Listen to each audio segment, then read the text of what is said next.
Perkenalkan, saya Lilith Karlina Nurha, mahasiswi program studi pendidikan Islam anak usia dini, Institut Agama Islam Tasikmalaya. Video ini saya buat untuk memenuhi tugas UAS mata kuliah perkembangan sosial emosional anak dan perkembangan anak berkebutuhan khusus yang diampu oleh Ibu Ina Rahmi Mukminah MPD.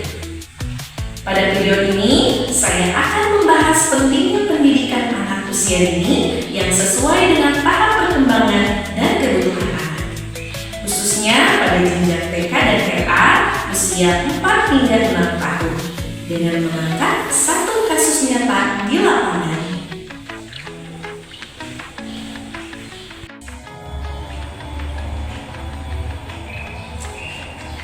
Kasus yang saya angkat adalah pandangan wali murid yang menyatakan bahwa anak tidak perlu pintar di TK karena TK dianggap tempat bermain bukan sekolah dan kesungguhan belajar cukup dilakukan nanti saat kuliah.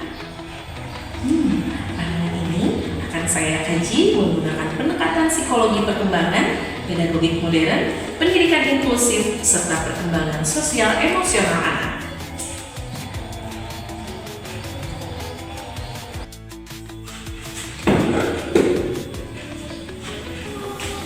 Secara yuridis, Taman Kanak-kanak adalah satuan pendidikan formal, sebagaimana tertuang dalam Undang-Undang Nomor 20 Tahun 2003, Pasal 28, PAUD bukan pelengkap, melainkan fondasi sistem pendidikan nasional.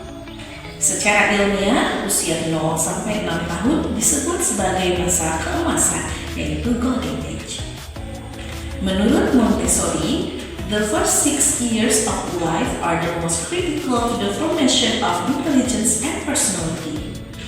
Penelitian neuropsikologi yang dirangkum oleh Jack Pisarkov, Harvard University menunjukkan bahwa perkembangan otak anak sangat dipengaruhi oleh kualitas stimulasi awal, terutama dalam aspek emosi, relasi sosial, pengalaman belajar bermakna.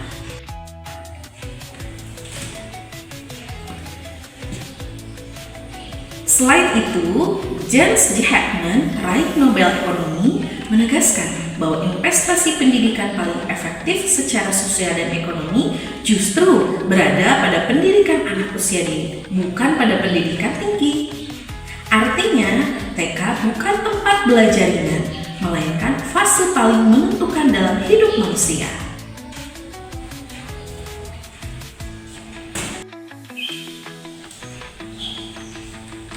Pernyataan wali murid bahwa tidak apa-apa, tidak pintar di TK karena TK hanya bermain, secara akademik dapat dikategorikan sebagai miskonsepsi pedagogis. Menurut Piase, anak usia TK berada pada tahap pra-operasional, di mana anak belajar melalui aktivitas konkret, simbol, dan permainan. Dengan kata lain, bermain adalah bahasa belajar anak.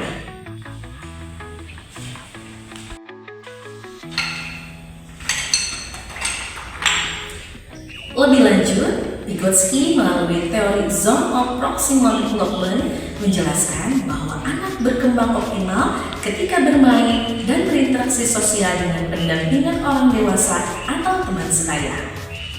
Jika TK hanya dianggap sebagai bukan sekolah, maka yang terabaikan bukan kecerdasan akademik semata, tetapi regulasi emosi, kemampuan bekerja sama, kontrol diri, kesiapan mental belajar jangka panjang.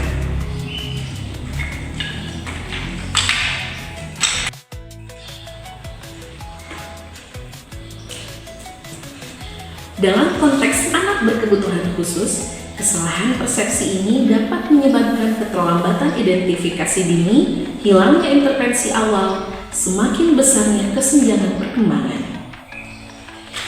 Solusi utama dari persoalan ini adalah perubahan paradigma orang tua terhadap makna belajar di TK. Pertama, menguatkan konsep developmentally appropriate practice yang dikembangkan oleh NAEYC bahwa pembelajaran harus sesuai tahap perkembangan anak, bukan memaksakan standar orang dewasa. Kedua, guru perlu menegaskan bahwa pintar di TK tidak identik dengan membaca atau berhitung cepat, melainkan mampu mengenali emosi, mampu menunggu giliran, mampu menyelesaikan konflik sederhana, mampu belajar dalam kelompok. Ketiga, dalam pendidikan inklusif, TK berperan sebagai ruang awal keadilan pendidikan. Tempat semua anak, baik reguler maupun ABK, mendapat hak belajar yang bermakna dan manusiawi. Keempat, membangun kemitraan orang tua dan sekolah sebagai salah satu kesatuan ekosistem perkembangan anak.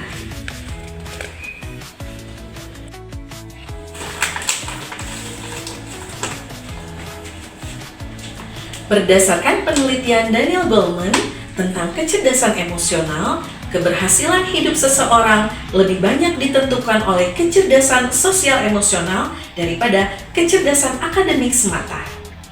Pendidikan TK atau RA yang berkualitas mampu membentuk karakter, disiplin diri, dan empati menjadi pondasi ketahanan belajar jangka panjang, mencegah masalah perilaku dan akademik di masa depan, menanamkan nilai moral dan religius pada lembaga PAUD berbasis keislaman, menjamin intervensi dini bagi anak berkebutuhan khusus.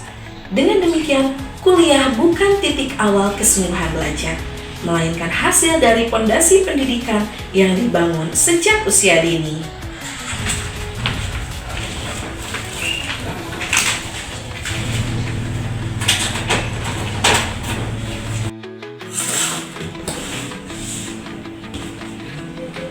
Anak yang sukses di masa depan bukan anak yang dipaksa dewasa terlalu cepat, tetapi anak yang dibimbing secara tepat sejak usia dini.